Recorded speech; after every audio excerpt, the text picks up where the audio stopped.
Hello बच्चों, जैसा कि आप हेडिंग से देख सकते हैं, आज मैं आपको बताने वाली हूँ हेलो एल्केन्स के प्रिपरेशन मेथड्स के बारे में। और साथ ही साथ हम लोग इनको शॉर्ट में पढ़ेंगे ताकि आप लोग इनके अपने शॉर्ट नोट्स भी बना सकें। एग्ज़ाम के एक दिन पहले बहुत सारा सिलेबस रिवाइज़ करना बहुत मुश्किल हो जाता है, तो अगर आपके पास शॉर्ट नोट्स होंगे तो आप उनका कभी भी क्विक रिवीजन कर सकते हैं और सारी अभिक्रियाएँ आपके दिमाग में बस जाएंगी, बैठी रहेंगी। बस जैसे मैं बता रही हूँ आपको वैसे वैसे पढ़ते जाना है।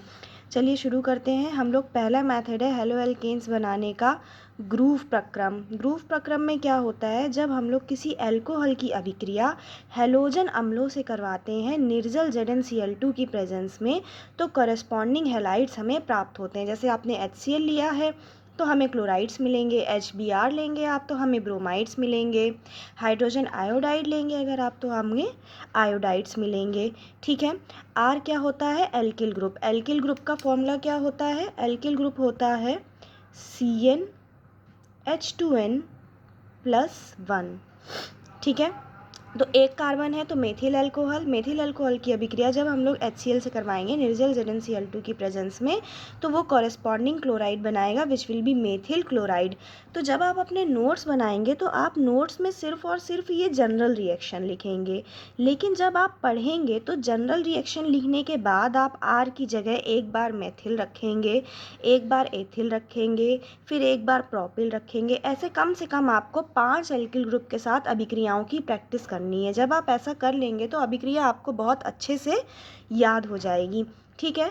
अगर इसमें हम क्रियाशीलता की बात करें तो HI की क्रियाशीलता सबसे ज़्यादा होती है, फिर HBr की होती है, फिर HCl की होती है। और अगर अल्कोहल के टर्म्स में देखें तो 3 डिग्री अल्कोहल सबसे अधिक क्रियाशील होते हैं, फिर 2 डिग्री होते हैं और फिर 1 डिग्री होते हैं। ठीक है। यहाँ पर हमने HCl गैसियस लिया हुआ है। अगर यही HCl हम लोग गैसियस ना लेकर के सांद्र अम्ल लें निर्जल ZnCl2 के साथ, तो उसे हम लोग बोलते हैं ल्यूकास अभिकर्मक, जो कि तो हम लोग अल्कोहल चैप्टर में पढ़ेंगे। फिर से इनका प्रयोग 3 डिग्री, 2 डिग्री और 1 डिग्री अल्कोहल्स में विभेद करने के लिए किया जाता है। ठीक है। नेक्स्ट मेथड है हमारा PCl3 और PCl5 की सहायता से, phosphorus trichloride and phosphorus pentachloride दोनों की सहायता हम लोग ले सकते हैं। और क्या बनता है, एल्किल क्लोराइड। PCl3 जब आप लेंगे तो फॉस्फोरस ट्राई हैलाइड में आप क्लोरीन, ब्रोमीन, आयोडीन तीनों यूज़ कर सकते हैं, जबकि पेंटाक्लोराइड में सिर्फ क्लोरीन और ब्रोमीन के ही हैलाइड्स को आप प्राप्त कर सकते हैं। साइड प्रोडक्ट्स में ट्राई हैलाइड के साथ H3PO3 बनेगा और PCl5 के साथ POCl3 एंड HCl बनेगा। नेक्स्ट प्रोसेस है हमारा डार्जेंस प्रोसेस। डार्जेंस प्रोसेस में हम लोग SOCl2 का यूज़ करते हैं, जिसको बोलते हैं थायोनिल क्लोराइड, और साथ में पिरिडीन की प्रेजेंस में करवाते हैं तो RCl बनता है। SO2 और HCl गैस एवॉल्व होते हैं, क्योंकि आप देख रहे हैं कि इनमें जो साइड प्रोडक्ट्स हैं ये दोनों ही हमारे गैस हैं, और किसी भी अभिक्रिया में गैस का जो इवोल्यूशन होता है वो बहुत ही फास्ट होता है। तो ये एल्किल हैलाइड बनाने के लिए बहुत ही अच्छा मेथड होता है। और यहाँ पर हैलाइड में हम लोग सिर्फ और सिर्फ क्लोराइड बना सकते हैं, इससे किसी भी और प्रकार के क्लोराइड्स नहीं बनाए जा सकते हैं। नेक्स्ट मेथड है हमारा एल्केन्स। ये एल्केन है। जब हम लोग एल्केन की अभिक्रिया हेलोजन्स से करवाते हैं प्रकाश की प्रेजेंस में, तो एल्किल हैलाइड्स प्राप्त होते हैं। और ये जो अभिक्रिया है हमारी, इसमें जो अभिक्रिया मध्यवर्ती बनता है वो मुक्त मूलक बनता है, और उन मुक्त मूलक का हेलोजन्स के द्वारा प्रतिस्थापन होकर के एल्किल हैलाइड बनता है। ये बात याद रखनी है कि यहाँ पर एल्किल हैलाइड जो बनते हैं वो मिक्सचर प्राप्त होता है। जैसे अगर आपने CH4 लिया है तो अगर एक हाइड्रोजन रिप्लेस होगा तो ये बनेगा CH3Cl, अगर 2 हाइड्रोजन रिप्लेस होंगे तो CH2Cl2 बनेगा, 3 हाइड्रोजन रिप्लेस हो जाएंगे तो CHCl3 बनेगा, और 4 होंगे तो कार्बन टेट्रा क्लोराइड भी बन जाएगा। तो यहाँ पर मिक्सचर बनता है, इसलिए ये मेथड बहुत ज़्यादा यूज़फुल नहीं होता है हैलाइड्स के प्रिपरेशन में यूज़ करने के लिए। पांचवा मेथड है हमारा एल्कीन्स की सहायता से। जब एल्कीन्स की हम लोग अभिक्रिया हैलोजन अम्लों से करवाते हैं तो भी हमें एल्किल हैलाइड्स प्राप्त होते हैं और इनका जो योग होता है वो मार्कोनिकॉफ नियम के अनुसार होता है।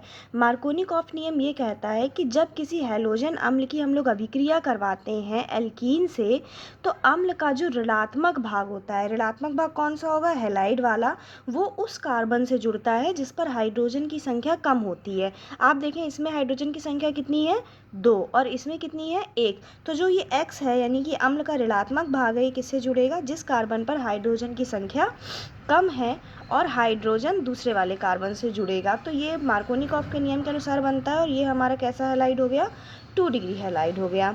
ठीक है, सेम अभिक्रिया यदि हम लोग परऑक्साइड की प्रेजेंस में करवाएंगे और परऑक्साइड इफेक्ट सिर्फ और सिर्फ हाइड्रोजन ब्रोमाइड के साथ ही लगता है, क्लोराइड या आयोडाइड के साथ नहीं लगता है, तब अम्ल का जो ऋणात्मक भाग है वो उस कार्बन के साथ जुड़ता है जिस पर हाइड्रोजन की संख्या ज़्यादा होती है और इसे हम लोग बोलते हैं एंटी मार्कोनिकॉफ नियम। ठीक है, नेक्स्ट मेथड है हमारा हुंस-डीकर रिएक्शन। हुंस-डीकर रिएक्शन में क्या होता है, देखिए, जब हम लोग कार्बोक्सिलिक अम्लों के सिल्वर लवण लेते हैं, कार्बोक्सिलिक अम्ल क्या होते हैं हमारे, RCOOH, हाइड्रोजन को हम लोग जिस मेटल से रिप्लेस करेंगे वो कार्बोक्सिलिक अम्ल का उसी का लवण हो जाएगा। यहाँ हमने सिल्वर से रिप्लेस किया है तो ये हो गया कार्बोक्सिलिक अम्लों का सिल्वर लवण। उसकी अभिक्रिया जब हम लोग ब्रोमीन से करवाते हैं और विलायक में लेते हैं कार्बन टेट्रा क्लोराइड, तो प्रोडक्ट में हमें क्या प्राप्त होता है, एल्किल ब्रोमाइड प्राप्त होता है और साथ में AgBr और CO2 हमारे साइड प्रोडक्ट प्राप्त होते हैं। नेक्स्ट मेथड है हमारा PCl5 की सहायता से फिर से, लेकिन अब की बार अल्कोहल ना लेकर के ये हमने क्या लिया हुआ है, ईथर लिया हुआ है। तो ईथर के दोनों R ग्रुप के साथ Cl ग्रुप जुड़ता है और एल्किल हैलाइड हमें प्राप्त होता है। ठीक है, नेक्स्ट मेथड है हमारा halogen exchange method. Halogen exchange method हम लोग यूज़ करते हैं फ्लोरीन्स के लिए और आयोडाइड्स के लिए, जो जनरली सिंपल मेथड से नहीं बनाए जा सकते।